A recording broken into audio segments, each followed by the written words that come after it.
এই যে হঠাৎ করে ওনার যে হঠাৎ গত কয়েক বছর ধরে ওনার শারীরিক বেহাল অবস্থাটা হলো, এটার পেছনে তো একটা কারণ আছে। যে মাত্রায় ওনাকে যে স্লো পয়জন করা হয়েছে, একেবারে তিলে তিলে তিলে ওনাকে পঙ্গু করে দিয়েছিল বিগত স্বৈরাচারী সরকার। নির্বাচনের তফসিল ঘোষণা হওয়ার আগেই পলিটিক্যাল পার্টিজ তারা যেভাবে নির্বাচনের মাঠে ঝাঁপিয়ে পড়েছেন, এটাকে আমি খুব ভালো চোখে দেখছি না। তাহলে লন্ডনে তো বেগম খালেদা জিয়ার যাওয়ার জন্য একটা জায়গা থাকতে হবে, তো সেজন্য তারেক রহমান পার্টির সাথে কনসালটেশন সাপেক্ষেই তিনি লন্ডনে অবস্থান করছেন। দর্শক, নাগরিক সংবাদ বিশ্লেষণে আপনাদেরকে স্বাগত জানাচ্ছি। আমি সাখাওয়াত হোসেন, আর আমাদের সাথে অতিথি হিসেবে যুক্ত আছেন ডক্টর আসাদুজ্জামান রিপন, বিএনপির ভাইস চেয়ারম্যান। আমরা কথা বলতে চাই নানা ইস্যু নিয়ে। সেই সাথে আপনারা জানেন যে আমরা এই অনুষ্ঠানে সাধারণত কথা বলে থাকি বর্তমান নানা ইস্যু নিয়ে, সেই সাথে জানার চেষ্টা করে থাকি এর পিছনের কারণগুলো কি। আমরা জানি বর্তমানে আমাদের সাবেক প্রধানমন্ত্রী, বাংলাদেশের দুইবারের প্রধানমন্ত্রী বেগম খালেদা জিয়া, উনি অসুস্থ অবস্থায় আছেন। সেই অবস্থায় দেশের সাধারণ মানুষ থেকে শুরু করে সব মানুষ এক কাতারে একত্রিত হয়েছেন। হ্যাঁ, সেই প্রেক্ষাপটে উনার বর্তমান যদি এই যে অসুস্থতায় নির্বাচনে কোনো ধরনের প্রভাব পড়বে কিনা, সেই নিয়ে প্রথমেই কথা বলতে চাই। ডক্টর আসাদুজ্জামান রিপন, আপনাকে স্বাগত জানাচ্ছি। আমরা প্রথমে জানতে চাই যে এই বিষয়টা নিয়ে, যে রাজনীতিতে উনি অসুস্থ এই অবস্থায় কোনো ধরনের প্রভাব পড়তে পারে কিনা, বিশেষ করে বিএনপির রাজনীতিতে। ধন্যবাদ আপনাকে। আমাদের নেত্রী অসুস্থ, তিনি চিকিৎসাধীন আছেন। দেশের বাইরে উন্নত চিকিৎসার জন্য নিয়ে যাওয়ার বিষয় বিবেচনায় আছে, কিন্তু ওনার শারীরিক অবস্থাটা ঠিক ওই পর্যায়ে এখন নেই যে ঠিক উনি এয়ার অ্যাম্বুলেন্সে উঠে বাইরে চিকিৎসা নিতে যেতে পারবেন। তো সুতরাং আপাতত দেশেই চিকিৎসা হবে যতক্ষণ পর্যন্ত অবস্থাটার পরিবর্তন বা উন্নতি না হবে। এটা গেল একটা দিক। দ্বিতীয়ত হচ্ছে যে আজকে আমাদের পার্টি চেয়ারপারসন বেগম খালেদা জিয়ার যে শারীরিক অবস্থার কথা আপনারা শুনলেন, পত্রিকা দেখছেন, তো এটা তো আসলে একেবারে শুধুই বার্ধক্যজনিত অসুস্থতা না। ওনার যে বয়স, এই বয়সে প্রচুর মানুষ সুস্থ আছেন, দেশ পরিচালনা করছেন, নেতৃত্ব দিচ্ছেন, সবই ঠিক আছে, কিন্তু এই যে হঠাৎ করে ওনার যে হঠাৎ গত কয়েক বছর ধরে ওনার শারীরিক বেহাল অবস্থাটা হলো, এটার পেছনে তো একটা কারণ আছে। কারণটা হলো যে একটা মানুষ সুস্থ ছিলেন, একেবারে সুস্থ অবস্থায় তিনি আদালতে যেতেন, তার বিরুদ্ধে যে মিথ্যা মামলাগুলো ছিল, তো সেই মিথ্যা মামলার বিচারিক প্রক্রিয়া তো তিনি নিয়মিত অংশ নিতেন, হাজির হতেন, এবং সেখানে আপনারা দেখেছেন, টিভি ফুটেজে আছে, তিনি গাড়ি থেকে নেমে হেঁটে আদালত অঙ্গনে যাচ্ছেন, আবার আদালত অঙ্গন থেকে তিনি হেঁটে গাড়িতে উঠছেন। এমনকি এই যে সাজানো প্রহসনের যে মামলা বিচার প্রক্রিয়া, সেটার যে একটা আপনার নির্দেশিত আদিষ্ট রায়, শেখ হাসিনার আদিষ্ট রায় যশে প্রতিপালন করার পরে তাকে যখন কারাগারে পাঠানোর নির্দেশ দেওয়া হলো, তখনও কিন্তু তিনি খুব স্বাভাবিকভাবে ধীর পায়ে তিনি গাড়িতে উঠে এই নাজিমুদ্দিন রোডের পুরনো কারাগারে তিনি গেলেন। দেখেছেন না, মানুষটা সুস্থ ছিল। অবশ্যই তখন আমরা সুস্থ অবস্থা দেখছি। এরপরে মাস 2-3 পর উনি একবার হেলথ চেক আপের জন্য পিজি হাসপাতালে আসলেন 2 বার। তখনও এই দেশের টেলিভিশন দর্শকরা দেখেছেন তিনি পায়ে হেঁটেই ডক্টরদের চেম্বারে গিয়েছেন। সেখানে আমার এখনো খেয়াল আছে যে একজন আনসার নারী সদস্য একটা হুইল চেয়ার নিয়ে এসেছিল তাকে হুইল চেয়ারের সাপোর্ট নেওয়ার জন্য। উনি বলেছিলেন যে প্রয়োজন নেই। এরপর যখন কোভিডের পরে যখন করোনাটা শুরু হলো বাংলাদেশে, তখন হাসিনার ফ্যাসিস্ট সরকার হয়তো আতঙ্ক থেকে চিন্তা করলো যে যদি জেলখানায় যদি একটা কোভিড আক্রান্ত তিনি হন, এটার দায় দায়িত্ব সরকার উপর পড়বে। ইতিমধ্যে তো তারা স্লো পয়জন তাকে তো যা করার করেই দিয়েছেন, এবং তারা জানতেন যে স্লো পয়জনের প্রতিক্রিয়া হিসেবে তিনি খুব বেশি দিন তিনি সুস্থ থাকবেন না, যার কারণে ভেরি সিগনিফিক্যান্ট ওই যে হাসপাতালে তাকে আপনার হুইল চেয়ার অফার করা হয়েছিল। সরকারের ধারণা অনুযায়ী যে মাত্রায় ওনাকে যে স্লো পয়জন করা হয়েছে, যে বিষ প্রয়োগ করা হয়েছে ওনারকে, সেটার প্রতিক্রিয়া হিসেবে ওনার হুইল চেয়ারে ওঠার কথা ছিল আরো তখন থেকেই, কিন্তু তিনি হুইল চেয়ারে ওঠেননি, বিকজ ওনার মানসিক শক্তিটা অনেক প্রখর ছিল, অত্যন্ত শক্ত ছিল। তো এরপরে তো আমরা দেখলাম যিনি যখন কারাগার থেকে বেরলেন তখন হুইল চেয়ার বাউন্ড হয়ে গেলেন। তারপরের ঘটনা আপনারা জানেন, তিনি এরপরে যখন বাসায় এক ধরনের অন্তরীণ অবস্থা থেকে তিনি যখন হাসপাতালে যখন যেতেন হুইল চেয়ারই যেতেন। এই জন্য হাত পায়ের আঙ্গুলগুলো বেঁকে গেল, মানে একটা নানা রকম ডিফরমেশন হয়ে গেল, আর অনেকগুলো রোগ তাকে লিভার ড্যামেজ হয়ে গেল, হৃদরোগের জটিলতা দেখা গেল। সবকিছু মিলে ওনাকে একেবারে তিলে তিলে তিলে ওনাকে পঙ্গু করে দিয়েছিল বিগত স্বৈরাচারী সরকার। তো এই ঘটনার পরিপ্রেক্ষিতে এখন যখন হাসপাতাল শেষবারের মতো যখন ভর্তি হলেন, এখন পর্যন্ত হাসপাতালে, তখন পার্টির তরফ থেকে জানানো হলো দেশবাসীকে যে ওনার মানে অবস্থাটা সংকটাপন্ন। এই সংকটাপন্ন শব্দটি এর আগে পার্টি কখনো ব্যবহার করেনি, ডাক্তারও ব্যবহার করেননি, ডাক্তারদের বরাতেই বলা হয়েছিল। এখন আপনি দেখুন যে দলের প্রধান ব্যক্তি, যিনি এই দলটিকে আজকে যদি জনপ্রিয়তা বলেন, সাংগঠনিক শক্তি সামর্থ্যের বিবেচনায় যদি বলেন, যে দলটি একেবারে পাহাড়ের চূড়াতে অবস্থান করছে, এই পাহাড়ের চূড়াতে তো যে আজকে বিএনপির অবস্থান, বিএনপির নেতৃত্বের অবস্থান, বা আমাদেরকে আজকে সারা দেশের মানুষ চেনেন জানেন, সেটা তো ওই একজন ব্যক্তির কারণে। উনি তো আমাদেরকে পাহাড়ের চূড়ায় পৌঁছে দিয়েছেন। আজকে বিএনপির যে গগনচুম্বী যে আপনার মানে জনপ্রিয়তা, বিএনপিকে নিয়ে মানুষের যে প্রত্যাশা, বিএনপিকে নিয়ে যে মানুষের যে আকাঙ্ক্ষা, যে এই দলটির হাতে গণতন্ত্র নিরাপদ থাকবে, এই দলটির হাতে দেশটা সমৃদ্ধ হবে, এই দলটির নেতৃত্বে বাংলাদেশ এগিয়ে যাবে, সমস্ত আকাঙ্ক্ষাটা তো ওনাকে ঘিরেই ছিল। তো তেমনি একজন মানুষ, আমাদের আকাঙ্ক্ষার প্রতীক হিসেবে বেগম খালেদার যে অসুস্থতা, নিঃসন্দেহে সারা দেশের মানুষ যেভাবে আপনার মানে ভীষণভাবে তার অসুস্থতার খবরে তারা যে উৎকণ্ঠিত, উদ্বেগের মধ্যে যে তাদের মানে প্রতিটি ঘন্টা পার করছেন, একইভাবে ঘটনাটি তো তার অসুস্থতা তো বিএনপির সমস্ত পর্যায়ের নেতা কর্মীদেরকে প্রভাবিত করে। যেটা বলছিলাম যে সারা দেশের মানুষ ওনার অসুস্থতার খবরে, সারা দেশের মানুষ উদ্বেগ আক্রান্ত, উৎকণ্ঠিত। এটার প্রভাব তো দলের নেতা কর্মীদের মধ্যেও আছে। দলের নেতা কর্মীরা ভীষণভাবে তারা উৎকণ্ঠার মধ্য দিয়ে তাদের প্রতিটি মুহূর্ত পার করছেন। আমরা শুনছিলাম যে মানে দেশনেত্রী বেগম খালেদা জিয়াকে উন্নত চিকিৎসার জন্য বাইরে নিয়ে যাওয়ার চেষ্টা হচ্ছে, এয়ার অ্যাম্বুলেন্স রেডি আছে, এই চলে যাচ্ছেন। হঠাৎ করে যখন আবার শুনলাম যে তার হেলথ কন্ডিশনটা ঠিক সেই অবস্থায় পৌঁছেনি, উন্নত হয়নি যেখানে তিনি ফ্লাই করে তিনি বাইরে যেতে পারবেন, তার মানে তখন আমরা আবার ভারাক্রান্ত হই, আমরা আবার আমাদের উৎকণ্ঠার পারদটা আরও চড়ে যায়। এখন দেখুন, এখন তো একটা পার্টি তো নির্বাচন, এখন ফুল ফ্লেজেড নির্বাচনের দিকে ঝুঁকে পড়ার কথা। আগামী ফেব্রুয়ারিতে মানে জাতীয় নির্বাচন অনুষ্ঠিত হবে। এই দেশে একটা চমৎকার নির্বাচন, একটা মানে মানে প্রশ্নাতীত একটা নির্বাচন অনুষ্ঠিত। আমি একটা প্রসঙ্গ আনতে চাই সাথে, যে যখনই খালেদা জিয়ার অসুস্থতার প্রসঙ্গ আসে তখনই আরেকটা জিনিস আপনি খেয়াল করেছেন যে জনাব তারেক রহমানের কথা বারবার আসে, যে তারেক রহমান কবে ফিরছেন। তো এই জায়গাটা ওটা আপনি পরে প্রশ্নটা তুলুন। আমি শুধু ম্যাডামের এই প্রসঙ্গটা যাওয়ার পরে আমি ওই প্রসঙ্গটা আনতে চাই।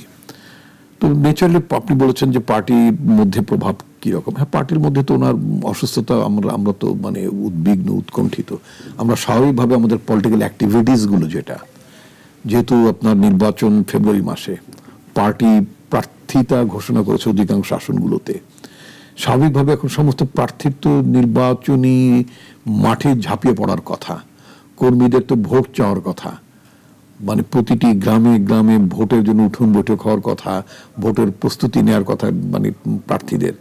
কিন্তু সেই জায়গাটিতে তো আমরা সেইভাবে করতে পারছেন না। হ্যাঁ, কারণটা হচ্ছে যে আমরা যখন মূল নেত্রী যখন আপনার শয্যাশায়ী থাকেন অসুস্থতায়, তখন স্বাভাবিকভাবে আমরা মানুষের কাছে ভোট চাইতে যেতে পারি না, মানে ওই মনটাই আমাদের নাই। আমরা সারা দেশে ওনার জন্য দোয়া মাহফিল হচ্ছে। আমার নিজের নির্বাচনী এলাকায় প্রত্যেকের রিপোর্টটা যদি এভাবে বলি, প্রত্যেকের রিপোর্টগুলো করেছে, অনেক মেইন স্ট্রিম দৈনিক পত্রিকাগুলো যেভাবে রিপোর্ট করেছে, তাতে বলেছে যে আমরা একটা গণমোনাজাতের আয়োজন করেছিলাম,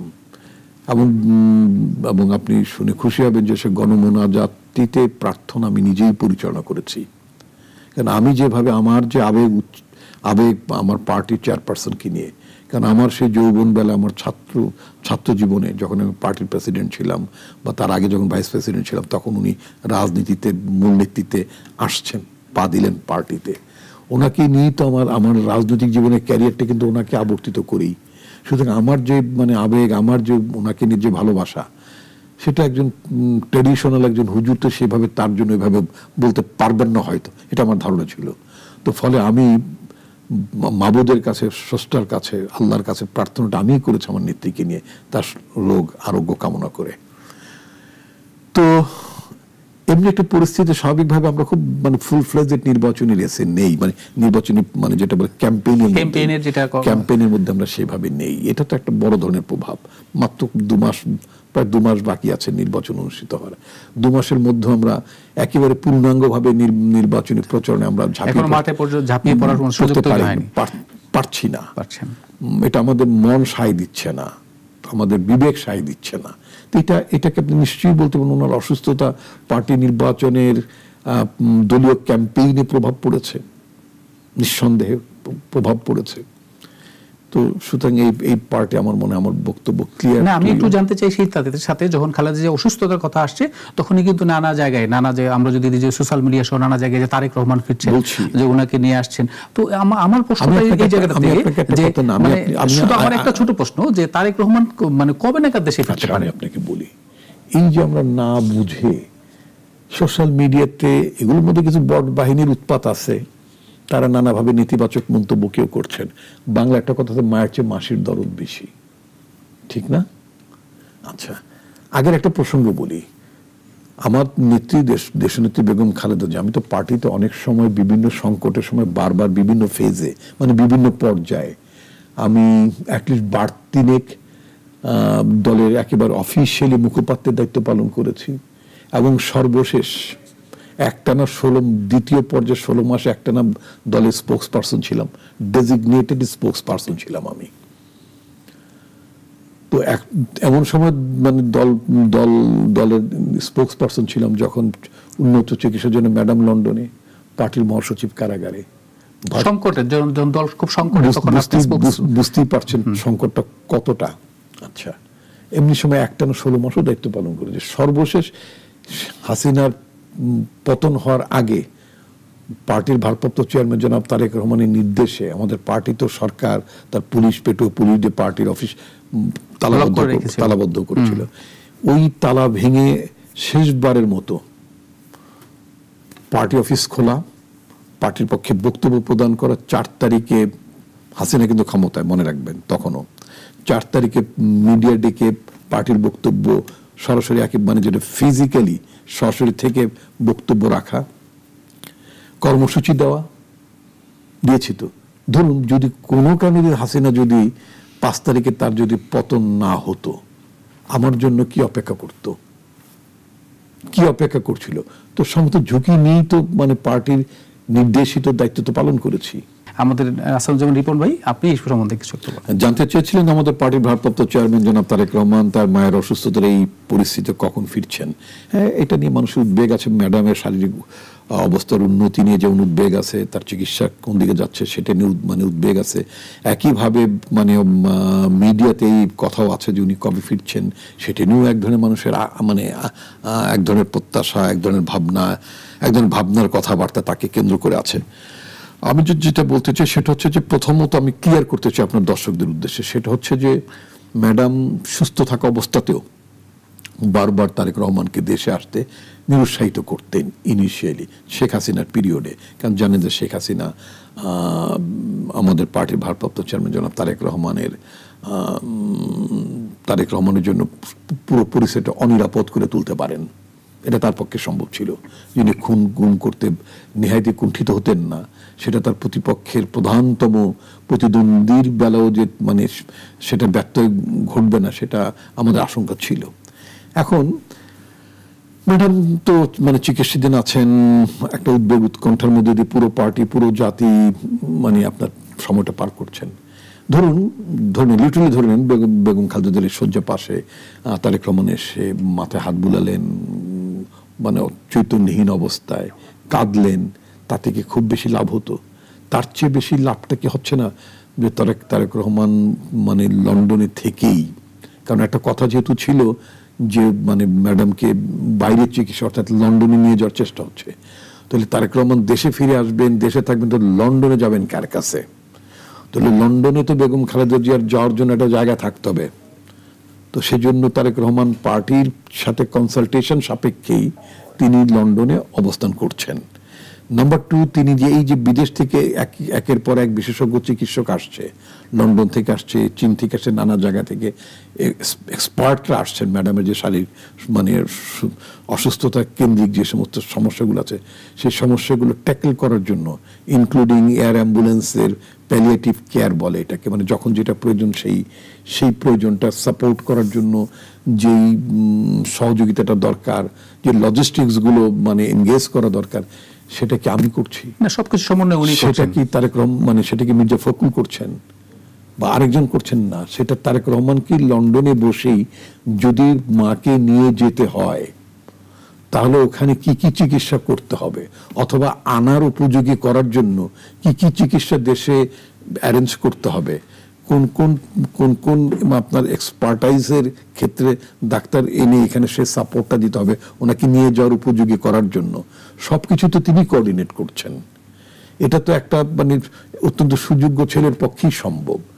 সেটা তো মানে অনেকের পক্ষে আমরা হয়তো তিনি কেন আসতে বিলম্ব করছেন, তিনি এখনো কেন এলেন না, তিনি এসে একটা মানে আবেগ ঘন দৃশ্য কেন আমি চিত্রায়িত করতে পারলাম না। I am talking about the photo journalist, the way আমাদের ফটো জার্নালিস্টরা বা মজুর জার্নালিস্টরা মানে তারেক রহমানের মিসেস ডক্টর জুবাইদুর রহমান দেশে আসার পরে তা এয়ারপোর্ট থেকে শুরু করে হাসপাতাল যাওয়া পর্যন্ত যেভাবে দৌড়দৌড়ি করেছেন একটা ছবি তোলার জন্য, এটা নিয়ে অনেক দৃষ্টিকোণ হয়েছে এবং মেইন স্ট্রিম মিডিয়াতে একটা ব্যাপক সমালোচনা হয়েছে, নাকি হয়নি? অবশ্যই হয়েছে। আচ্ছা, এখন যদি একজন সাংবাদিক যদি পেতেন যে তারেক রহমান মানে ভারাক্রান্ত অথবা ক্রন্দনরত অবস্থায় মায়ের ক্যাবিনে আছেন, ওই ফটোটা তুলতে পারলো, অথবা মানে প্রতিটি ক্ষণ মুহূর্তকে বিশ্লেষণ করে একটা রিপোর্ট করতে বলে, was it important? Or Tarique Rahman ওখানে বসে কতটা মায়ের উন্নত সুচিকিৎসা নিশ্চিত করার জন্য প্রতিটি বিষয়গুলো তদারক করছেন, ব্যবস্থা নিচ্ছেন, লজিস্টিক্স প্রোভাইড করার ব্যবস্থা করছেন, এক্সপার্ট ডাক্তারদের কোঅর্ডিনেট করছেন অথবা তাদেরকে এনগেজ করছেন। এটা তো অনেক বড় কাজ তিনি করেছেন। তারপরে আমরা যেটা বলতে, এগুলো যদি এখানকার ডক্টররা যদি বলেন যে she is not in a position to fly, এখান থেকে তাকে চিকিৎসা নিতে হবে, সার্টেনলি পার্টির ভারপ্রাপ্ত চেয়ারম্যান তারেক রহমান তার সকল চেষ্টা যদি অর্থাৎ নেয়ার মতো চেষ্টাটা যদি ফেল করে, সার্টেনলি হুইল কাম। কিন্তু উনি তো এখনো আশায় আছেন। অবশ্যই এখনো না, আমি বলছি এখনো তিনি আশায় আছেন, আশায় বুক বেঁধে আছেন যে আরেকটু ইমপ্রুভ করে তার মাকে তার কাছে নিয়ে যেতে পারবেন, অথবা তিনি পুরো চিকিৎসাটা তদারক করতে পারবেন। That is the status between madam and Tarek Rahman. চিকিৎসা এবং ওনার আশা এবং বা আশা দেরি হওয়ার যে কারণটা আমি টোটালি দায়িত্ব নিয়ে এক্সপ্লেইন করলাম। জি জি, ধন্যবাদ আপনাকে। এই বিষয়টা আসলে সাধারণ জনগণ জানতে চাচ্ছিল। আমাকে 1 মিনিটে একটু সুন্দর করে বলবেন যে এই যে জাতীয় নির্বাচন, এটার সাথে সম্পর্কিত জাতীয় নির্বাচনের তফসিল বলতে কয়েকদিন আগে বললো যে এই 11 তারিখের মধ্যে হবে, আবার বলতেছে কয়েকদিন পর হবে। এটা নিয়ে কি কোনো ধরনের চলতেছে? আসলে আই ডোন্ট থিঙ্ক আমি দেশের জনগণকে, ভোটারদেরকে আমি নিরুৎসাহিত করতে চাই না, মানে নিরাশার দোলাচলে অথবা নির্বাচন নিয়ে তাদের কোনো সন্দেহ শঙ্কাকে আমি বাড়িয়ে দিতে চাই না। আমি যেটা বলতে চাই যে আমাদের interim government they are very sincere to arrange an election commission. আমাদের তো আমাদের আইন শৃঙ্খলা বাহিনী, যেটা সরকারের তরফ থেকে বলা হচ্ছে আগামী দিনের প্রধান চ্যালেঞ্জ হবে মানে নির্বাচনটাকে মানে আয়োজনের মধ্য দিয়ে আইন শৃঙ্খলা বাহিনীর যে সামর্থ্য যেটা সেটা মানে করা, মানে ওয়েল ইকুইপড করা, রেডি করা, এটা খুবই ইম্পর্টেন্ট। তো সুতরাং এই নির্বাচনী তফসিল ঘোষণা করার মতো সময় মোটেই পেরিয়ে যায়নি, বরং রাজনৈতিক দলগুলো, আমি যেটা বলতে চাই আপনাকে, ভেরি পার্টিনেন্ট কোশ্চেনটা হচ্ছে নির্বাচনের তফসিল ঘোষণা হওয়ার আগেই পলিটিক্যাল পার্টিস তারা যেভাবে নির্বাচনের মাঠে ঝাঁপিয়ে পড়েছেন, এটাকে আমি খুব ভালো চোখে দেখছি না। কারণটা হচ্ছে কি, নির্বাচন একটু ব্যয় বলে একটা কথা আছে, এটা নির্বাচন কমিশন নীতির মধ্যেও পড়ে। আপনি নির্বাচন কমিশনের মধ্যে তফসিল ঘোষণা করলেন না, পলিটিক্যাল পার্টিস ক্যান্ডিডেট ডিক্লেয়ার করে দিয়েছে, নির্বাচন প্রচারণা চালাচ্ছে, বিলবোর্ড তৈরি করেছে, অনেক ব্যয়বহুল মানে অভিযাত্রা শুরু হয়ে গেছে। এবং আমি শিওর যে মোস্ট অফ দ্য ক্যান্ডিডেটস যখন নির্বাচনের তফসিল ঘোষণা হওয়ার পরে, নির্বাচন শেষ হওয়ার পরে, তারা যখন ইলেকশন এক্সপেন্ডিচার যখন তারা এটাকে সাবমিট করবেন মানে নির্বাচন কমিশনের কাছে, তখন তারা নির্বাচনের তফসিল ঘোষণা আগে যে ব্যয়গুলো তারা করেছেন সেই ব্যয়গুলো হিসাবগুলো তারা তাদের টোটাল নির্বাচনী ব্যয়ের মধ্যে উল্লেখ করবেন না। এবং উল্লেখ না করার কারণে মানে শুরুতেই যারা এমপি হবেন এক ধরনের মিথ্যাচার দিয়ে শুরু করবেন। আপনাকে অসংখ্য ধন্যবাদ। আমরা আশা করি যে নির্বাচনে আসলে কি হচ্ছে, নির্বাচনে মনোনয়ন নিয়েও আমাদের অনেকগুলো কথা ছিল, কিন্তু আজকে একেবারে শেষ করতে হচ্ছে। আপনাকে ধন্যবাদ জানাচ্ছি আপনাকে আজকে আমাদের সাথে যুক্ত হওয়ার জন্য। প্রিয় দর্শক, আমরা কথা বলছিলাম জনাব তারেক রহমানের দেশে ফেরা নিয়ে, আমরা কথা বলছিলাম জনাব বেগম খালেদা জিয়ার স্বাস্থ্যের অবস্থান নিয়ে। আমরা আগামীতে কথা বলতে চাই নির্বাচন প্রসঙ্গে। আগামী পর্বে দেখা হবে কোনো বিশেষ কোনো অতিথির সাথে, বিশেষ কোনো বিষয় নিয়ে। সেই পর্যন্ত ভালো থাকবেন, ভালো রাখবেন।